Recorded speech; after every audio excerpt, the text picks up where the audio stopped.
Detalye sa rumored relationship ngayon ni Enrique Hill at ni Frankie Russell. Ilang linggo lamang matapos na malaman ng publiko ang real score sa pagitan ng tiniliang love team noon na Liz Ken, nina Liza Soberano at Enrique Hill, may panibagong intriga naman ngayon ang kinakaharapang aktor. Magmula nga nang malaman ng mga fans ng Liz Ken na matagal nang hiwalay ang kanilang mga idolo, marami ang nag-isip kung talaga nga bang naka-move on na silang dalawa sa breakup na ito. Hindi pa man kasi nakukumpirma at mga haka-haka pa lang noon ang lumalabas. May mga nakapagsabi na mas mabilis na naka-move on si Liza dahil sa balitang relasyon nito sa dating CEO ng Careless PH na si Jeffrey O. Ngayon naman napapansin na nagiging bukas na rin si Ken sa kanyang love life at pag-move on sa hiwalayang ito dahil nakita na siyang may ibang ka-date sa beach. Ang babaeng sinasabing nakaakit sa puso ng aktor ay ang aktres at beauty queen na si Frankie Russell. Naging usap-usapan nga nitong nagdaang araw ang tungkol sa isang beach trip kung saan nakitang masayang ine-enjoy ni na Ken at Frankie. Isang netizen ang nakakita sa kanila sa isang resort sa Balikasag Island, Panglao, Bohol at nang makuhanan sila ng litrato, mabilis na kumalat ang impormasyong ito sa internet.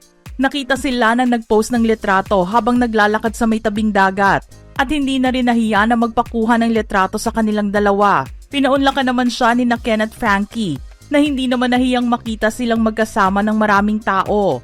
May lumabas ding video nilang dalawa na nakitang magkasama na nakatambay sa pool at magkausap habang nakapwesto sa mga pool chairs. Kasunod naman ng sighting sa kanilang dalawa sa beach, ibinahagi din ng Miss Cosmo New Zealand 2024 title holder ang isang clip sa kanyang social media habang nagsusnorkeling at turtle watching. Si Ken naman ay nagbahagi rin ng mga underwater shots sa kanyang IG account at doon na nga nakumpirma na magkasama ring nag-snorkel ang dalawa. Inilagay din niya sa caption ng post ang pasasalamat niya sa pag-imbita sa kanya. Quick getaway. Thanks for the surprise invite. Had an amazing time at your new resort. Can't wait for it to open soon. Made lots of friends and fun memories. Will definitely be back. Ang kaibigan niyang si Emil po ang tinutukoy niyang nag-imbita para sa bakasyong ito. Hindi rin maitatanggi ng dalawa dahil ang kanilang mga suot ay kapareho ng suot nila. Noong nakuhanan sila ng litrato na magkasama sa beach, may isa ring video ang kumakalat sa internet na magpapakita naman sa kanilang dalawa kasama ang isa pang kaibigan habang bumababa sa hagdan ng resort papuntang lobby. Iba na rin ang makikitang mga suot nila dito. Sa tingin naman ng mga nakakita ay mamamasyal sila sa isla para masulit naman ang kanilang bakasyon. Ilan naman sa mga fans na nakakita ng postings na ito ay nagsabing natutuwa sila dahil unti-unti nang nakaka-move on si Ken sa kanyang pinagdaanan noon at napapanahon na rin para naman siya ay magka-love life. Kahit may mga kurot pa rin sa kanilang puso na makitang magkahiwalay ang kanilang mga idolo, tatanggapin na lang nila ng buong puso ang desisyong ito para na rin sa ikasasaya ng mga sinusuportahan nila. Sa tingin nga ng mga netizens, ay nasa masayang disposisyon si Ken ngayon na magkasama sila ni Frankie. Maaliwalas din kasi ang kanyang itsura sa mga litratong kumakalat at hindi makikita na siya ay stressed o problemado. Sabi nga ng ilan ay back in his element na si Ken matapos na magpahinga ng ilang taon mula sa pag-arte. Ganoon din naman sa mga tagahanga ni Frankie. Alam kasi nila na matagal na rin mula nang magkahiwalay sila ng aktor na si Diego Loizaga. Taong 2022 pa kasi noong aminin ni Diego ang relasyon nito kay Frankie. Ilang beses ding na-deny ang kanilang ugnayan noon. Paliwanag naman ni Diego, hindi niya masabi noon na may romantic relationship sila dahil nang mabalita silang dalawa. Kakakilala pa lang niya kay Frankie. Hindi raw niya malagyan ng label ang kanilang relasyon dahil sa pagiging prangka ng tanong sa kanya.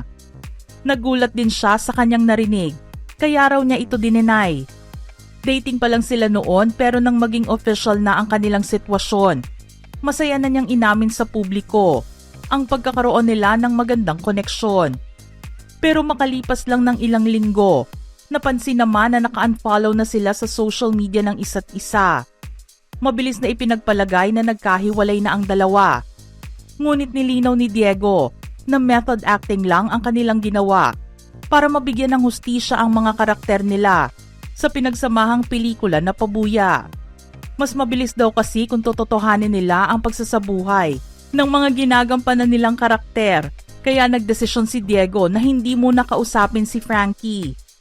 Walang breakup na nakumpirma dahil nasa dating stage lang ang dalawa. Ani nga ni Diego noon, "It's obvious that Frankie and I share a deep relationship. I promise that I'll be a true friend in this industry. You can come to me and just ask me with nothing in return pretty much. I'm just offering a friendship here." Wala silang binanggit na naging sila talaga. Kaya naman ang sumunod na taon, nabasa ang pag-congratulate ni Frankie kay Diego sa pag-amin nito na siya ay isa ng ganap na ama. Ikinagulat ng karamihan ang balitang ito at napaisip na hindi pala natuloy na magkaroon sila ng romantic relationship. Ang Filipina-Kiwi model ay dating naging Pinoy Big Brother 8 housemate. Napanood din siya sa FPJ's Ang Probinsyano bilang si Police Master Sergeant Hannah Robles. Ang pelikula namang Pabuya kasama si Diego Loizaga ay ang kanyang kauna-unahang film project. Ipinanganak siya at lumaki sa Dunedin, New Zealand. Ang kanyang ama ay isang Kiwi at Filipina naman ang kanyang ina. Noong siya ay 18, lumipat siya sa Sydney, Australia at kalaunan ay nagdesisyon na lumipad sa Pilipinas upang ituloy ang kanyang karera sa pag-arte at pagmomodelo noong 2019. October 2021 naman nang sumali siya sa Miss Universe United Arab Emirates at umabot sa top 30. Nangyari ito bago ang pagkansela ng contest. March 2024 nang hirangin si Frankie bilang Miss Universe New Zealand. Inaasahan siyang kumatawan sa New Zealand sa Miss Universe 2024 sa Mexico. Gayunpaman dahil sa mga kontrobersiya sa kanyang acting career at ang pagkansela ng prangkisa ng Miss Universe New Zealand bilang resulta ng hindi pagsunod ng koponan sa isang partikular na utos mula sa Miss Universe Organization, tinanggalan si Frankie ng kanyang titulo. Naglabas naman ng post noong August 30, 2024 ang Miss Cosmo Organization na naghahayag na si Frankie ay hinihirang bilang kinatawan ng New Zealand sa Miss Cosmo 2024 na siyang inaugural pageant ng nasabing franchise. Nakapasok siya sa top 21 at nakuha ang Best National Costume. Tila hindi naman bothered sina Frankie at Ken sa mga nakuhang litrato sa kanila sa beach. Ang pagpapaunlak nilang dalawa sa mga gustong magpalitrato sa kanila ay nangangahulugan lang na wala silang itinatago at hindi rin nila nais na magtago sa maraming tao. Iyon nga lang ay wala pang kinukumpirma o inaamin ng dalawa tungkol sa estado ng kanilang relasyon. Sila nga ba ay magkaibigan lang, nagliligawan, o di kaya ay mag-boyfriend-girlfriend na pero hindi pa naaamin ang relasyon? Wala pa ngang nakakaalam ngayon dahil hindi pa nagsasalita ang kampo nilang dalawa tungkol sa relasyon na mayroon sila ngayon. Kung anong klaseng relasyon man ang mayroon sila, suportado sila rito ng mga tagahanga ni Ken. Mga ka-showbiz peeps, anong masasabi nyo sa ating istorya ngayon? Don't forget to type your comments below.